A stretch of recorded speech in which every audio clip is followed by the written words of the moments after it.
들었으니 이 녹이 너희에게 증거가 되며 불같이 너희 살을 먹으리라. 너희가 말세에 재물을 쌓았도다.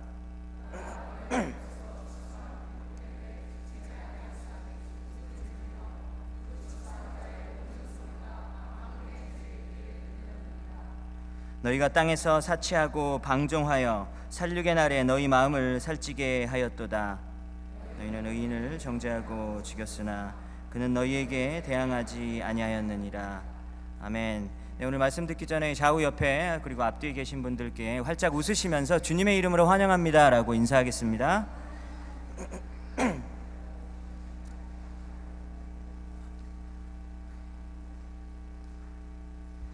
네, 계속해서 저희가 야고보서를 통해서 하나님의 말씀을 보고 있습니다. 나는 하나님을 진실되게 믿고 있는가? 말로만 아니면 생각만으로 성경의 여러 가지 생각들에 동의하는 정도의 수준의 교인인가? 아니면 나는 정말로 살아계신 하나님의 길을 전심으로 따라가고 있는가라는 이 주제에 대해서 야고보서는 말하고 있습니다. 그에 대해서 야고보는 당신의 믿음이 진짜라면 행함과 삶으로 드러날 수밖에 없다라고 누누이 강조하고 있습니다. 우리의 삶으로 그리고 우리의 성품으로 그리고 우리의 행함으로 그 믿음이 나타나지 않는다면 그 믿음은 죽음 믿음이다라고 야고보서는 규정하고 있습니다. 순회 선교단이라는 단체가 있는데요. 거기에서 말씀을 전하시는 김용의 선교사님이 그분의 설교에서 이런 말씀을 하십니다. 내 더러운 성질 하나 고치지 못하는 복음이 어떻게 진짜라고 할 수 있겠는가? 그렇습니다. 태어날 때부터 뼛속 깊숙이 죄성을 가지고 태어난 우리 안에 진리의 영이 들어오시게 되었는데요. 그런데 어떻게 우리 인생 가운데 변화가 없다, 이런 일이 있을 수 있겠냐라고 하는 것입니다. 오늘 말씀을 방금 읽은 말씀을 보니까 부자에 대한 강한 경고의 내용이다라는 것을 알 수 있습니다. 그래서 오늘 읽었던 이 부분을 보면 마치 하나님께서 가난하고 힘없는 자들의 손을 일방적으로 들어주시고 그리고 부자들은 꾸짖는 듯한 그런 말들로 가득 찬 것은 아닌가라고 하는 그런 생각이 들 정도죠. 하나님은 돈 많은 사람들을 미워하십니까? 말씀 속에서 있는 이 경고의 내용을 보면 섬뜩할 정도로 그 강도가 매우 세기 때문에 이런 질문이 나올 수 있을 것 같습니다. 하나님은 부자이든 가난한 사람이든 상관없이 누구나 사랑하십니다. 온 세상을 다 소유하고 있는 하나님이 어떤 사람이 돈을 조금 더 가지고 있고 아니면은 돈을 조금 덜 가지고 있다라는 어떤 그러한 조건 때문에 누구를 더 사랑하거나 덜 사랑하지 않는다라고 하는 것이 성경 전체의 메시지입니다. 성경을 보면 부자이면서도 하나님을 잘 따르는 사람들이 등장합니다.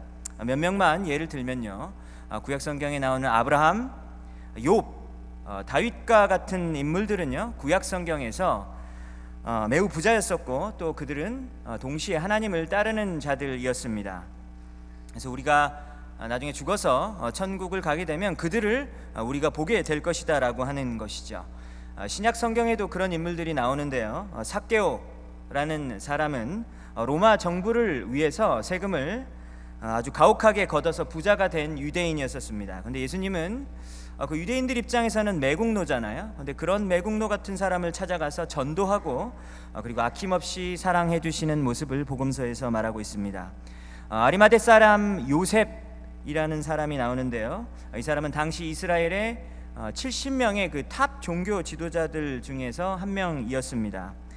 이 사람은요 예수님의 시신을 둘 묘지를 무상으로 제공한 어떤 그 정도의 부자였었습니다. 그는 예수님이 부활하시기도 전에 온전한 장례를 내가 치르겠다라고 하면서 예수님의 시신을 나에게 주십시오라고 로마 총독 본디오 빌라도에게 가서 담대하게 나아갔었던 그런 사람이었습니다. 빌레몬이라는 사람이 있었죠. 빌레몬은 이 오네시모라는 노예를 가지고 있었던, 소유하고 있었던 그런 사람으로 보았을 때 부자였었다라는 것을 추측할 수 있고요. 그리고 이 빌레몬은 이 골로새 교회의 모임을 위해서 자기 집을 오픈했었던 사람이다라고 기록하고 있습니다. 그리고 바울과 교제를 했었던 아주 신실한 크리스찬이었다라고 하는 것이죠. 이처럼 성경에는 부자이면서도 하나님을 신실하게 믿는 사람들이 있었다라고 하는 것을 증언하고 있습니다. 여러분 주위를 둘러보아도 그런 것을 아실 수 있을 것입니다. 어떤 사람이 가난하다고 해서 그 사람이 자동적으로 하나님을 믿는 어떤 믿음이 더 진실하느냐? 꼭 그렇지는 않죠. 그 사람이 가난하다고 해서 하나님을 더 사랑하는 것은 아닙니다. 너무 경제적으로 어렵다 보면 사실 돈에 더 집착할 수 있고요. 그리고 성격과 성품도 더 모관하는 어떤 그런 성품으로 되어질 수도 있기 때문입니다. 반대로 부자라고 해서 그 사람이 반드시 하나님을 꼭 멀리하는 것은 또한 아닙니다. 부족해 본 적이 없고 그리고 극단적인 어려움을 경험해 보지 못했기 때문에 사실 더 잘 나눠주는 성격일 수도 있어요. 그리고 더 둥글둥글한 어떤 모습으로 구김살 없이 세상을 바라보고 그래서 그런 모습으로 더욱더 그리스도인다운 모습으로 섬길 수 있는 그런 부자들을 우리 주위에 보기도 한다라고 하는 겁니다. 근데 오늘 성경 본문은요, 당시 교인들을 억압하고 그리고 괴롭히던 이 부자들에 대한 경고를 기록하고 있습니다. 1절에서 들으라 부한자들아 너희에게 임할 고생으로 울고 통곡하라 라고 했습니다. 무슨 일 때문에 이들에게 미래에 이런 통곡할 일이 있는 것일까? 이들이 도대체 무슨 일을 했길래 이런 무서운 심판의 메시지를 받아야 하는 것인가? 2절부터 4절까지를 보면요, 그 이유가 나오게 됩니다. 그들의 재물은 썩었고 그리고 옷은 좀 먹었으며 그들이 소유한 금과 은이 녹슬었다라고 말하고 있습니다. 그래서 이런 표현은요, 당시 부자들이 이 재물을 부당한 방법으로 얻었다라고 하는 것을 표현하는 것이고요. 그리고 그들이 그렇게 의존하고 신뢰하는 재산이 사실은 썩어서 이제 얼마 못 갈 것이다라고 하는 것을 의미하고 있습니다. 여러분, 예수님도 오늘 이 야고보서에 등장하는 이 표현과 아주 비슷한 표현을 말씀하신 적이 있습니다. 너희를 위하여 보물을 땅에 쌓아두지 말라. 거기는 좀이 먹고 그리고 녹이 슬어서 도둑이 구멍을 뚫고 도둑질하느니라. 오직 너희를 위하여 보물을 하늘에 쌓아두라. 거기는 좀 먹거나 녹 슬어서 도둑이 들어와 훔쳐가지 못한다라고 마태복음 16장 9절에서 말씀하셨죠. 여기서 이 좀 먹고 이 녹슨 재산, 이 좀 먹고 녹슨 재산이라는 표현이 야고보서에 방금 저희가 읽었었던 이 표현과 너무나도 똑같다라고 하는 거죠. 그래서 이들은 구체적으로 어떤 일을 했습니까? 4절을 보니까요, 밭에서 추수한 품꾼에게 주지 아니한 삭 그리고 임금이 이렇게 소리를 지른다라고 했습니다. 그리고 이 임금을 받지 못한 사람들의 이 고통의 울음소리가 하나님의 귀에 들린다라고 하는 것이죠.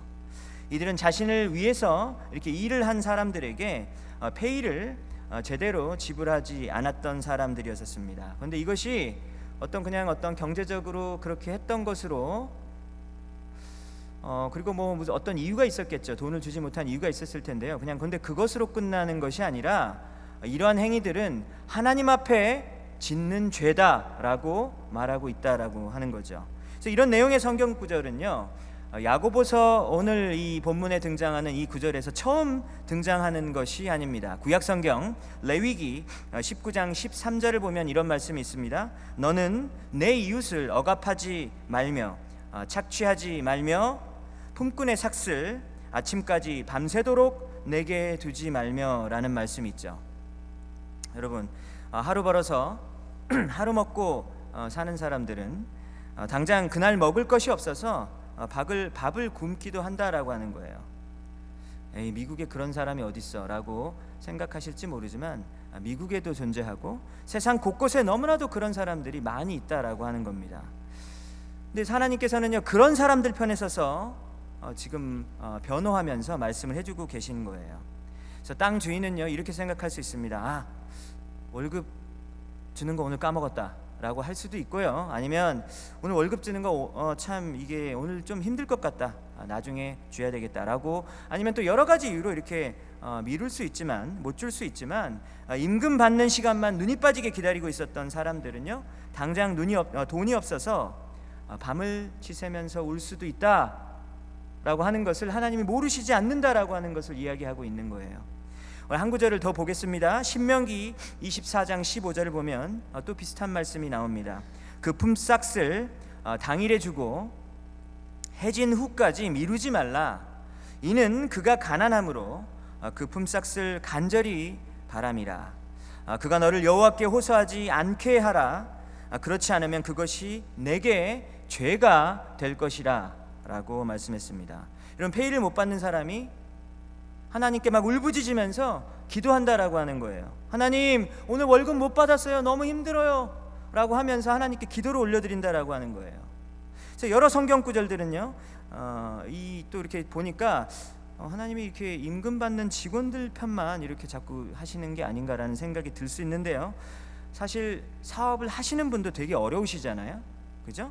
그래서 매일 이렇게 매월 이렇게 아니면 또 월급을 이렇게 줘야 될 때 월급을 줘야 되는데 이날이 도대체 얼마나 빨리 돌아오는지 정말 가슴 졸일 때가 정말로 많다라는 이야기 사장님들로부터 많이 듣곤 합니다. 발을 동동 구르면서 피가 마르는 고통을 사실은 소상공인 사장님들도 그런 고통을 동일하게 겪는다라고 하는 것이죠. 근데 하나님이 그러한 고통을, 그 경제적인 고통을 모르지 않는다라고 말씀을 해주시는 거예요. 하나님은 오늘 본문을 통해서 이 가난하고 힘이 없는 이 사람들에 대한 배려를 온전히 하지 않고 자기의 부만 이렇게 쌓는 어떤 그런 모습을 가진 자들의 소유는 썩어가고 있다라고 이야기하고 있습니다. 그들이 입은 옷이 아주 명품, 아주 좋은 옷일 수도 있어요. 화려한 옷일 수도 있습니다. 그렇지만 그런 옷들이 하나님 보시기에는요, 좀 먹은 옷과 다름이 없다라고 이야기하고 있는 것이죠. 그들이 가지고 있는 반짝반짝 빛나는 금과 은이 아주 화려하게 보일 수 있을지 모르지만 하나님이 보셨을 때는요, 녹이 슬어있는 아주 그냥 추악한 금속 덩어리에 불과하다라고 오늘 본문은 말하고 있는 것입니다. 3절에 보면 금과 은이 녹이 슬었으니 이 녹이 너희에게 증거가 되며 너희의 살을 먹으리라 라고 했는데요, 여기서 너희에게 증거가 되었다라고 하는 말은 이 비정한 부자들이 언젠가 하나님께서 재판을 하시는 그 심판대 앞에 서게 될 텐데, 지금 너희들이 그 누리고 있는 그 부가 너희들을 불리하게 만드는 증거가 될 것이다 라고 하는 그런 말씀입니다.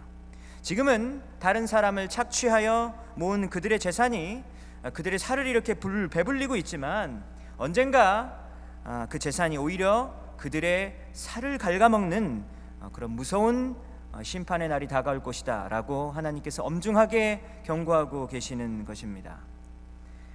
그래서 오늘 이 말씀을 제가 준비하는 이 한 주간 내내 마음이 편하지가 않았습니다. 왜냐하면 이 주제가 벌써 이 돈에 대한 것이고, 돈에 대해서는 모든 사람들이 아주 깊은 관심을 다 갖고 계시고, 또 부자들이 가난한 사람을 억압한다 이런 내용이 들어있기 때문에 또 요즘 우리 한국에서도 굉장히 이렇게 이념적으로 나누어진 이런 상황 가운데에서 이런 설교가 딱 이렇게 본문에 등장을 하니까, 이거 제가 고른 본문은 아니지만 이렇게 본문이 딱 나온단 말입니다. 그래서 굉장히 제 마음이 불편하더라고요.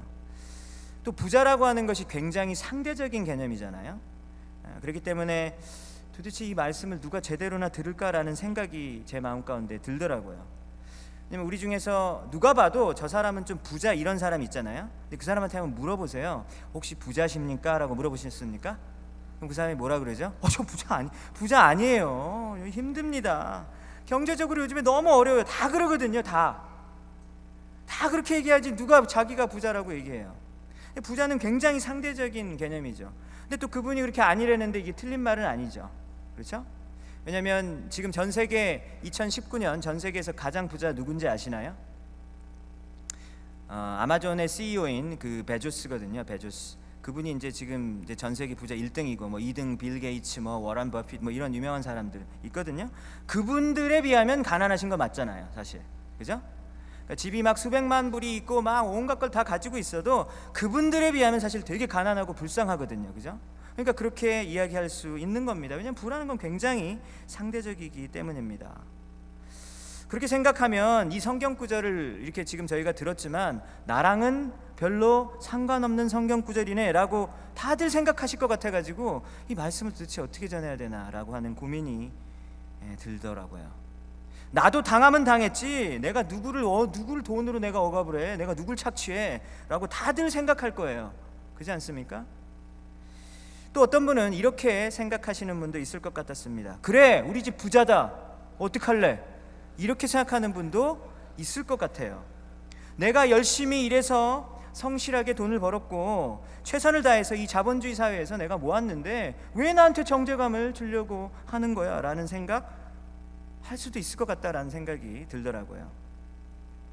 그러나 하나님께서는 오늘 본문을 비롯한 많은 성경 구절을 통해서 이 부자가 되는 것의 위험성에 대해서 끈질기게 하나님께서는 이야기하고 있습니다. 여러분 잠언 18장 11절에 보면요, 부자의 재물은 그의 견고한 성, 캐슬이라고 이야기했어요.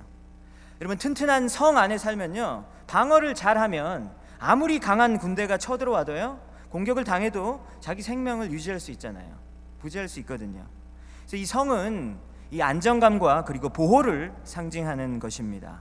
그래서 이 부자의 재물이 뭐라고요? 이 부자에게는요, 그 사람의 견고한 성이 된다, 자기의 인생을 지켜주고 보호해주는 어떤 그러한 것이 된다라고 하는 거예요. 여러분 정말 다들 그렇게 생각하지 않습니까? 여러분 정말 갑자기 어려운 일 닥치시면 하나님, 주님 그러고 찾으시나요? 그러면서 이 일을 해결할 수 있는 내 통장 잔고 있나 없나 우리가 먼저 그거 생각하잖아요. 다 그러잖아요. 만약에 그 위험한 순간에 정말로 한번 가정 한번 해보세요. 정말로 돈이 없다. 그럼 정말 주님 그러면서 온전하게 순전하게 우리가 주님만 의지할 수 있습니까? 없습니까? 우리는 그런 위인들이 못 되잖아요. 그래서 이 돈이 많은 게 정말로 영적으로 축복이 되지 못합니다. 왜냐하면 많은 사람들이 자신이 가지고 있는 돈 때문에 하나님이 필요 없다라고 고백하고 있기 때문이에요. 입으로 그렇게 고백을 하나, 마음속으로 고백을 하나, 정말로 하나님 필요 없어, 하나님이 없어도 내 인생은 잘 굴러가는 것이구나 라는 것을 경험적으로 너무나 잘 알고 있다라고 하는 거죠. 왜냐하면 하나님이 돈에 의존하는 모습을 보고 당장 막 벼락을 쳐가지고 막 그 사람을 죽이거나 막 심판하거나 그러지 않으시거든요. 하나님 온전히 의지하지 않아도 우리 인생 잘 굴러갑니다. 믿으십니까? 아멘을 하셔야 되는지 안 하셔야 되는지. 근데 우리 인생이 정말 그렇다라는 거예요. 하나님 의지하지 않아도 잘 굴러갈 때가 많더라고 하는 거죠. 그래서 예수님께서는 부자가 천국에 들어가는 것이 낙타가 바늘구멍에 들어가는 것보다 더 어렵다고 말씀하셨는데, 이건 뭐죠? 부자는 니네는 천국 못 들어가, 불가능해 라고 말하는 거예요. 이것을 액면 그대로 받아들여야 됩니다. 문자 그대로 받아들여야 되는 거예요. 못 들어간다라는 거예요. 왜 그렇죠? 하나님을 의지하지 않고 돈에 의존하고 있기 때문이에요. 그리고 또 예수님께서 이런 말씀을 합니다. 너희가 돈을 섬기랴 아니면 하나님을 섬기랴, 이 둘 중에 하나밖에 섬길 수 없어. 둘 중에 하나 선택해 라고 예수님께서 말씀하시고, 자신의 경쟁 상대로 그 다른 어떤 것을 두신 것이 아니라 예수님의 경쟁 상대로 돈을 이야기하고 있다라고 하는 거죠. 전 세계 최고의 가장 많은 어떤 교인을 가진, 역사적으로 이 부동의 1위 종교 뭐죠? 돈교죠. 돈교. 돈 앞에서 머리를 숙이지 않는 사람은 거의 없다라고 하는 것을 예수님께서 지적하고 계신 것입니다. 사도 바울은 또한 디모데전서 6장 9절에서 10절까지 해서 부자가 되려고 애쓰는 사람은 유혹에 빠지고 올가미에 걸리고 어리석고도 해로운 온갖 욕심에 사로잡혀서 파멸의 구렁텅이에 떨어지게 된다라고 했습니다. 10절에서 돈을 사랑하는 것이 일만하게 뿌리라고 하면서 돈을 줬다가 믿음에서 떠나 헤매기도 하고 많은 고통을 겪기도 한다라고 디모데전서 6장 9절에서 10절까지 분명히 말을 하고 있는데, 아직도 교회 안에 부자가 되려고 애쓰는 사람 있습니까? 없습니까? 제가 알기로는 너무 많아요. 부자가 되려고 애쓰는 그리스도인, 사실 이런 거는 성경적인 개념으로 사실 존재하지 않아야 되는데 부자가 되려고 애쓰는 사람들이 교회 밖에만 있는 게 아니라 교회 안에도 버젓이 너무 많다고 하는 거예요. 우리 대학청년부 기도 제목 가끔 올라오는 거 보면요, 내용은 아주 거룩하게 포장이 되어 있지만 그냥 부자 되고 싶어요, 이런 얘기거든요. 여러분, 대학청년부만 그렇습니까? 어르신들도 그러시죠? 그렇죠? 성경에서 이렇게 분명히 말을 하고 있는데요, 교회 안에서 부자가 되려고 애쓰는 사람들이 너무 많다라고 하는 거예요. 가진 것에 만족하라라고 디모데전서와 빌립보서에서는 분명히 말하고 있는데, 스스로 만족하기는커녕 점점 더 좋은 것을 가지고 싶다, 더 많이 가지고 싶다, 더 부자가 되고 싶다라고 갈망하는 교인들이 이 시대의 교회 안에 너무나도 많다라고 하는 겁니다. 아무런 양심의 가책, 신앙의 가책을 느끼지 않고 교회 안에서 신앙생활을 잘 하고 있습니다. 하나님을 섬기는 것과 점점 부자가 되는 것에 모순이 없다라고 생각하기 때문에 그러는 것이겠죠. 그러나 그 누구도 부인할 수 없는 사실은 4절에서 말한 것처럼 자기가 일한 것에 대해서 정당하게 페이를 받지 못하고 이 경제적인 이 불평등의 구조 속에서 고통당하는 사람들이 이 세상에 너무나도 많아지고 있고, 그리고 빈부의 격차는 점점 더 걷잡을 수 없이 너무나도 빠른 속도로 지금 벌어지고 있는 그러한 세상 가운데 살고 있다라고 하는 겁니다. 그리고 5절에서 말하는 것처럼 사치하고 방종하고 그리고 자신만 살찌우는 사람들이 이 세상에만 있는 것이 아니라 교회 안에도 넘쳐나고 있다라고 하는 것입니다. 근데 하나님은요, 이런 상황을 그냥 괜찮다라고 하지 않습니다. 하나님은 성도들이 그러한 사회적인 현실 가운데 주목하라라고 말하고 있다라고 하는 것이죠.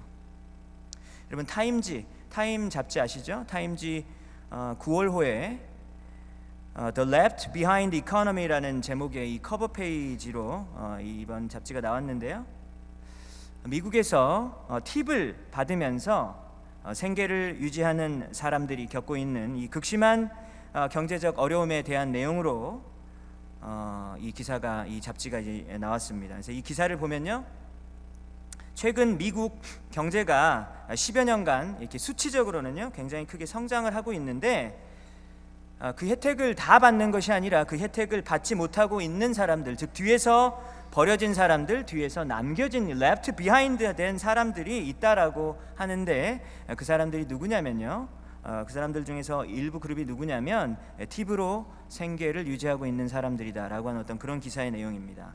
현재 미국에서 440만 명이 팁을 받는 어떤 풀타임 직업을 가지고 있는 사람이 있다고 합니다. 그리고 그 중에서 3분의 2가 되는 사람이 여성들이라고 합니다. 그래서 이 기사를 보면요, 필라델피아에서 한 식당에서 웨이트리스로 일하고 있는 크리스티나와 어떤 도나를 이렇게 인터뷰한 내용이 나오는데요, 이 크리스티나라는 분은 딸과 둘이서 살고 있는 싱글맘입니다. 그래서 크리스티나와 이제 도나가 이야기를 하는데요, 이런 얘기를 합니다. 크리스티나가 먼저 사람들이 팁을 안 주고 가는 거는 it is not okay라고 이야기를 합니다. 그러면서 도나가 이어서 말을 합니다. 팁을 안 주고 가는 손님의 인생에 bad karma가 있었으면 좋겠다라고 이야기합니다. bad karma가 뭐냐면 좀 그 사람 인생에 운이 안 좋았으면 좋겠다, 재수 없었으면 좋겠다, 뭐 이런 얘기죠.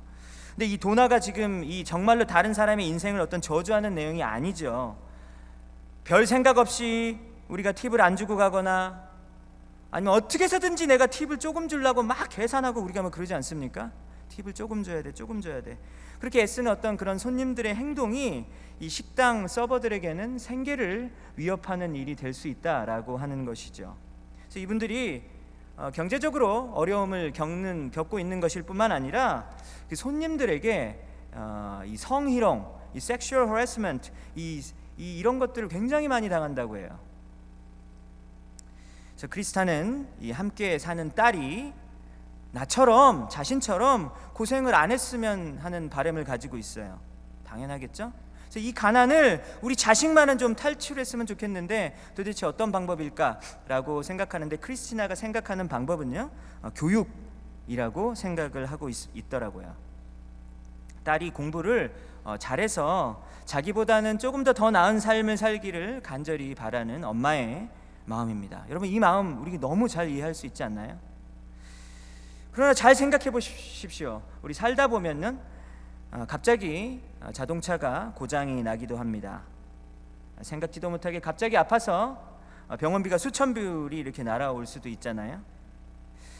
그래서 그런 일이 생기게 되면 그렇게 생활비가 부족하게 되는 달이 갑자기 생기게 된다라고 하는 것이죠. 그러면 하루에 원래 그 시프트를 이게 한 번만 뛰다가 돈이 부족하는 그런 달에는 추가로 시프트를 더 이렇게 일을 해야 된다라고 하는 것이죠.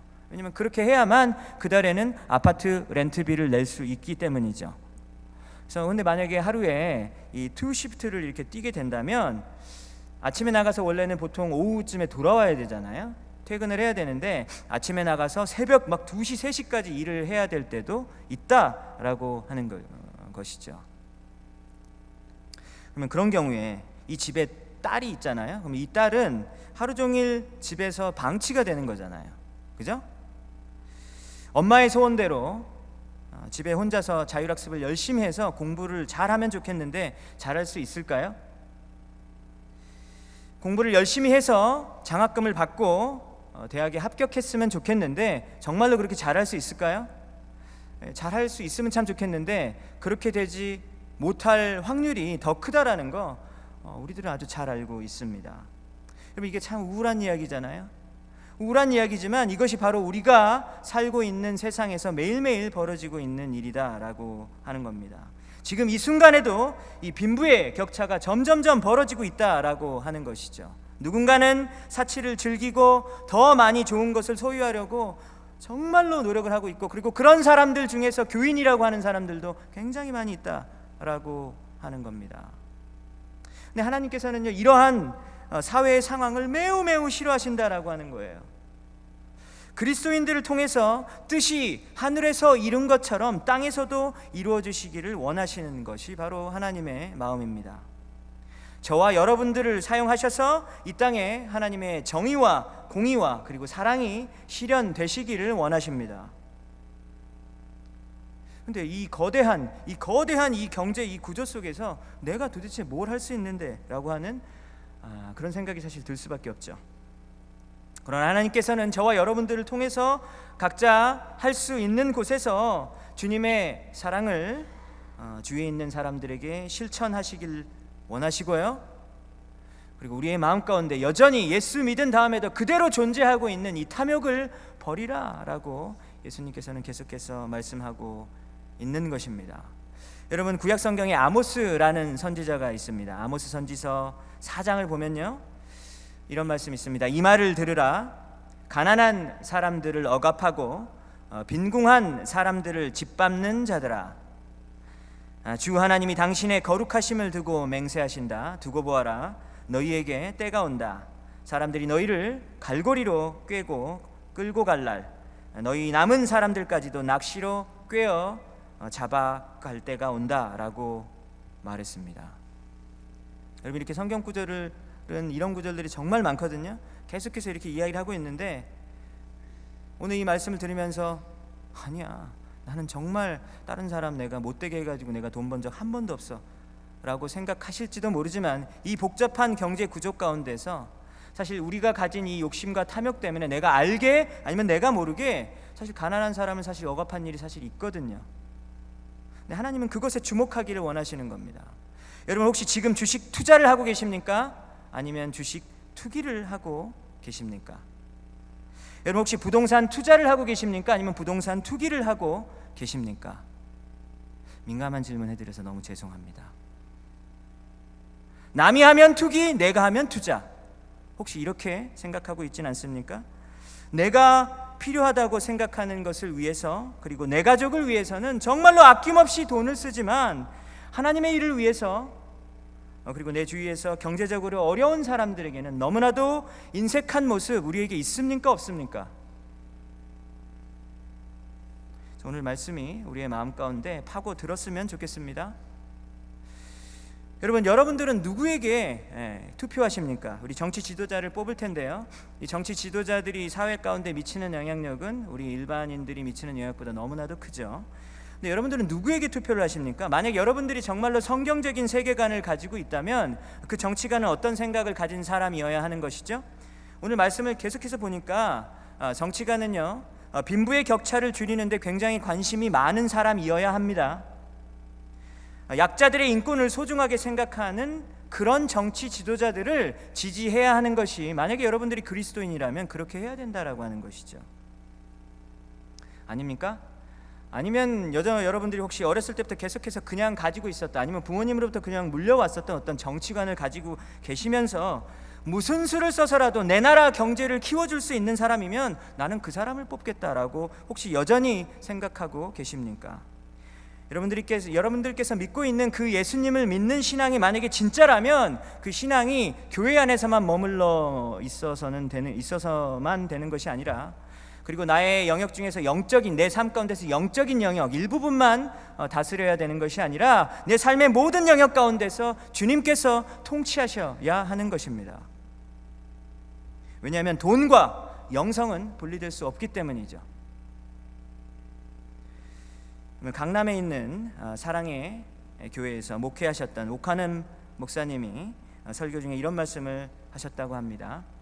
여러분 가운데 불의한 방법으로 부자가 된 분이 있다면 그 부를 하나님의 복으로 해석하지 마시기 바랍니다.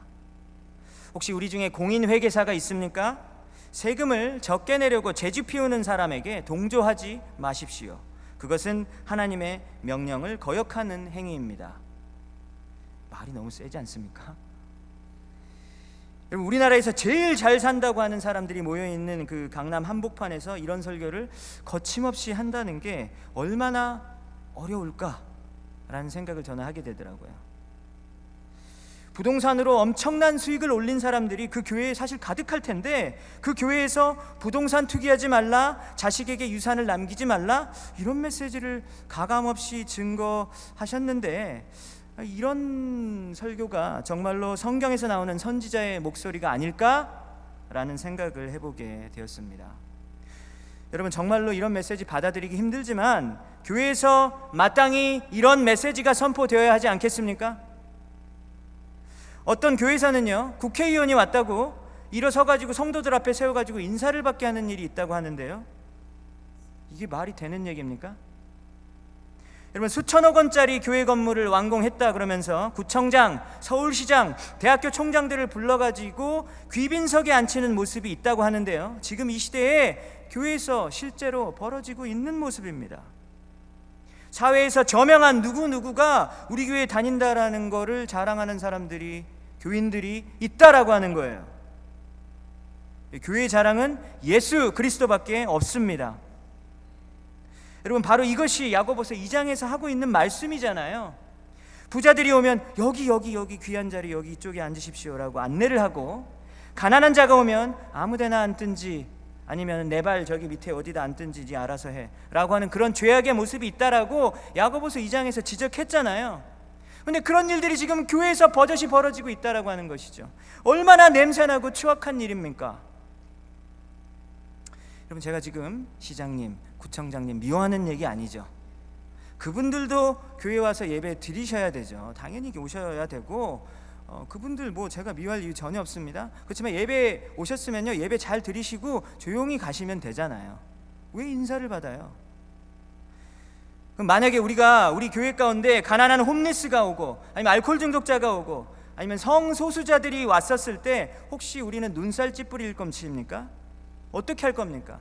아니면 교회 수준 떨어지게 한다고 생각하고 혹시라도 그런 생각을 하는 사람들이 우리 성도님들 중에 있을까봐 너무나도 걱정스럽습니다. 그럼 만약에 우리의 모습 가운데 이런 모습이 있다면요, 예루살렘 성전에다 바알과 아세라 신상을 가져다 놓는 그런 유다 왕들의 어떤 패역한 그런 왕들의 행태가 지금 우리 현대교회 가운데 벌어지고 있다라고 할 수밖에 없을 것입니다.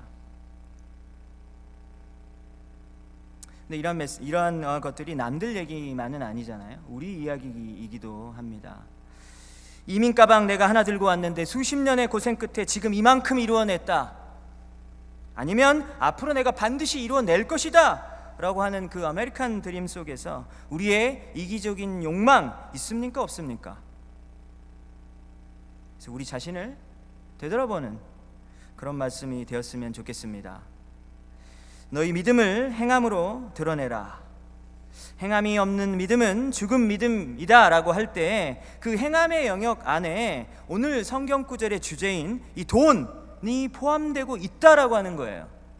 이것은 선택이 아니라 반드시 받아들여야 할 부분이라는 것을 깨닫는 우리가 되었으면 좋겠습니다.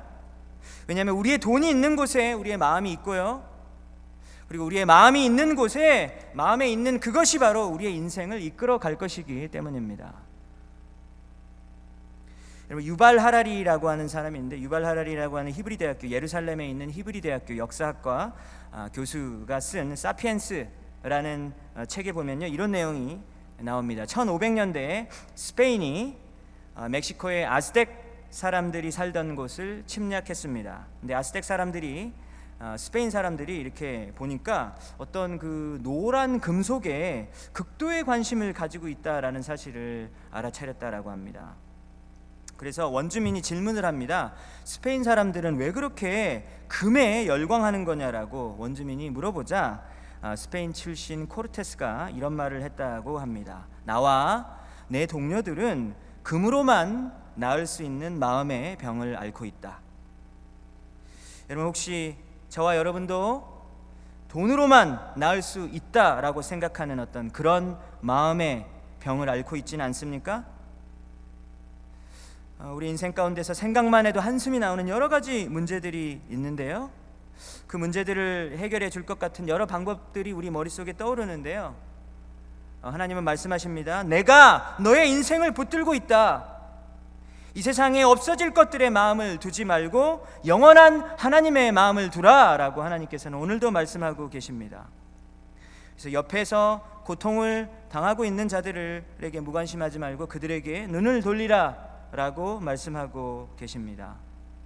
이 하나님을 향한 이 신실한 믿음은 결코 이 돈의 영역과 분리될 수 없다라는 것을 깨닫고, 그리고 우리가 가지고 있는 것에 만족하고 또 우리가 나누는 삶을 실천하는 우리 모두가 되었으면 좋겠습니다. 이 시간에 다 같이 일어나셔서 우리 찬양하겠습니다.